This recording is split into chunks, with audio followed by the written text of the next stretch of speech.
I love special BMWs. I used to have an F80 M3, now I drive an F90 M5. I just don't think the new BMWs are special enough to warrant the crazy price tag. $65,000 for this new 5 Series. But I wanted to start this video by showing the underneath of this car and seeing if there's anything special under that really warrants that crazy price tag. Let's start from the back and keep in mind that this is the base model. 2-liter 4-cylinder engine with a mild hybrid, 258 horsepower, 8-speed automatic transmission. 0 to 60 in 5.9 seconds, but the car weighs 4,200 pounds. In the back, you can see you've got these dual exhaust tips poking out. Then you've got that single exhaust that is going through this pretty wide tunnel. Suspension in the back. The arms are not made out of aluminum, they're steel, so that's a cost-saving measure. There's no crazy aluminum cross-bracing or anything. Front suspension, you do have aluminum arms. Oh, and by the way, since this is a mild hybrid, the way it starts, it is quite bizarre. It just sort of comes alive. There's no cranking, it's just on. You heard that? Crazy! And even though I do think the previous generation, especially LCI, is a better looking car, this kind of grew on me. I started seeing more of them on the street, and the more I see them, the more I like them. Especially since this is a base model, non-M Sport, and you still get it with these pretty beautiful 20-inch wheels. What I don't like is that bottom piece. The floor is really, really thick, only to accommodate a battery, because this car shares a platform with the i5. So when you get it in a fully electric version, you have this huge battery pack here, so it needs to be stored somewhere. So that's why you have this really thick floor. I also like how long the hood is. It gives it a sort of a meaner appearance. But now let me jump behind the camera and share a couple of other things. From the back, for example, everyone says that it does look like a Toyota Camry, and I do agree. But if you look into the trunk, you don't get Toyota Camry's trunk space, because a lot of the trunk space has been robbed by this insert here. What is this?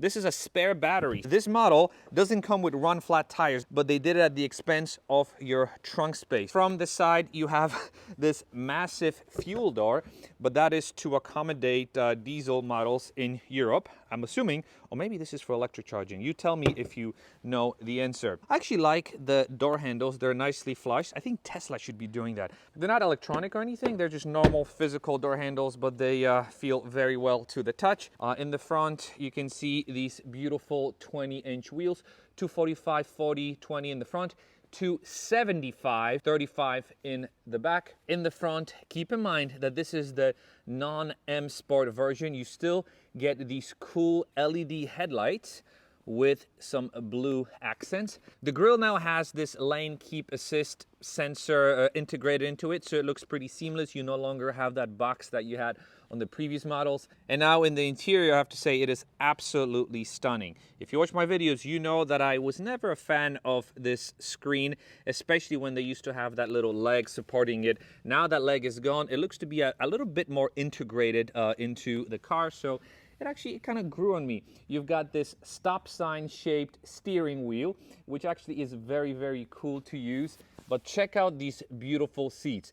These are some of the most comfortable and softest seats. I was actually talking to the person at BMW, and he told me that BMW this time worked on making these seats a lot softer. So yeah, they do feel soft, they do feel comfortable. You can actually tighten the bolsters here, so they feel very, very sporty. And then in the back, a couple of things to point out. Check out this center headrest.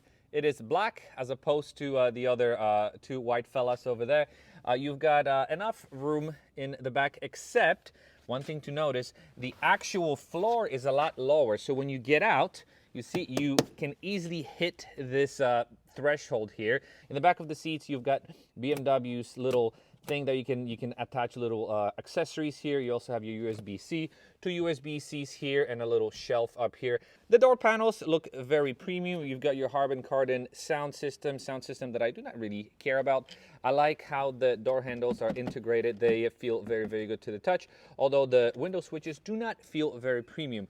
You've got these pockets here that are not really deep, but the water pockets here are fairly deep. But when you get behind the wheel, I have to say, it does feel premium. The seats are extremely huggy and, as I mentioned earlier, super soft. What I don't care about is this piano black trim, but I do like now this new screen, which is better integration from what they've done in the past. I also like that stop sign shaped steering wheel, but I do not care about the new iDrive 8.5. I mean, you just have a bunch of apps. It's not intuitive. You do have Apple CarPlay, which I have used in this car. The climate controls, even though at first I was worried that, yeah, they're digital, everything's on the screen, but actually pretty easy to use, and everything is here at the bottom, always visible. What I find really bizarre is you've got these hidden climate vents. So you have a climate vent here, they're hidden, right? But how do you open and close it? When to open, see, you slide your finger here. You slide it here. It's very responsive, actually. You slide it there. But then how do you adjust them up or down? They wanted to get rid of this little lever here, but guess what? They put them up here. So this is how you adjust them left and right. Talk about overcomplicating things. Quite funny if you ask me, but you know, that's how they decided to design it. Here you've got your wireless charger, but only the left side works. The right side is not a wireless charger. 2 cup holders, and you've got 2 USB-C ports.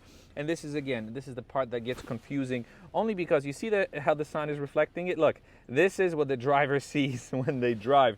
But I also don't think these buttons are kind of intuitive. You always have to look down when you use it. But when you do end up using it, for example, you're going to my modes, I think this is absolutely silly. There are so many different modes. You no longer have Sport, Sport Plus, or Comfort. You've got Personal, Sport, Efficient, Expressive, Relaxed, Digital Art. A little bit overdone if you ask me. I don't care much about it.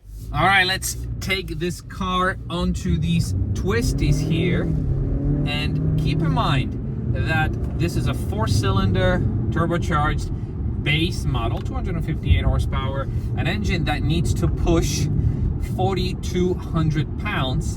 And I've got to say, it does a pretty good job doing it. The suspension is very soft. Again, it's not an M Sport model or anything, but it does feel quite sporty. The car feels quite controlled. What doesn't feel cool or sporty is the transmission programming. The transmission is very slow to shift. It's an 8-speed, as I mentioned earlier, and the paddle shifters, when you touch them, they're very plasticky. Not only do they not feel great to the touch, but they also are not shaped correctly. And I don't know if the camera will pick it up, but the engine note is not the best, although it does not seem like there's a lot of pumped-in noise. Maybe I need to switch it into a different mode. So we're gonna put it in sport mode now. Get on a twisty.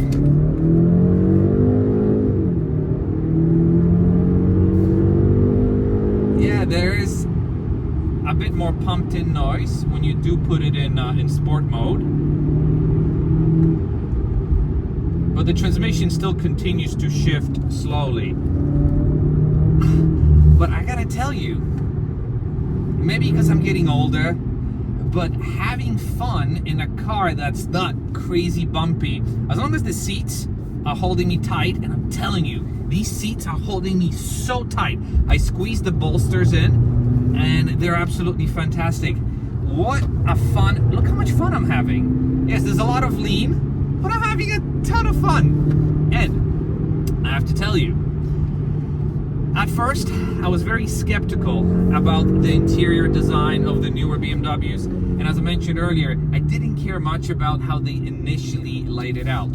But now, they sort of raised the dash here, they lowered this piece down here, and it kind of makes sense. Also, what makes sense is this steering wheel. I'm a huge fan of non-circular steering wheels. That's why I love Audi steering wheels. And this steering wheel feels great. I kind of like the shape. You can keep your hands here, you can keep your hands down there. When you turn, you can kind of push yourself from the bottom. Really, really cool. The buttons on the steering wheel feel great to the touch. Everything around the steering wheel is great. I have to say, I think I was wrong about this car when I judged it by its cover.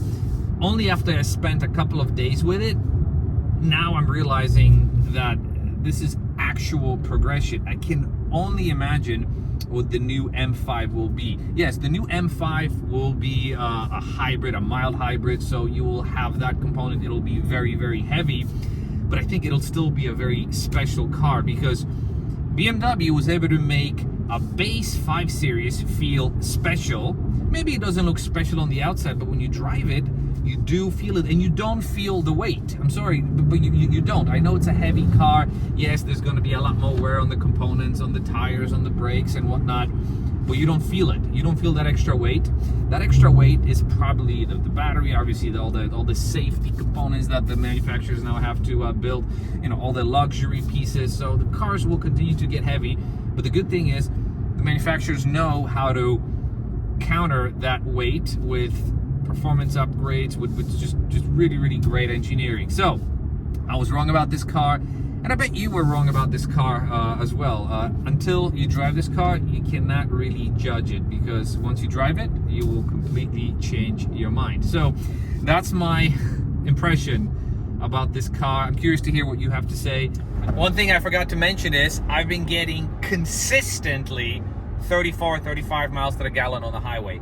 How insane is that? I mean, 27 in the city, that's what they claim. I haven't really been doing much city driving, but still, 27 in the city, 34 on the highway. That's insane. So yeah, let me know what your thoughts are. Thank you very much for watching, and I'll be seeing you in the next video. Bye-bye.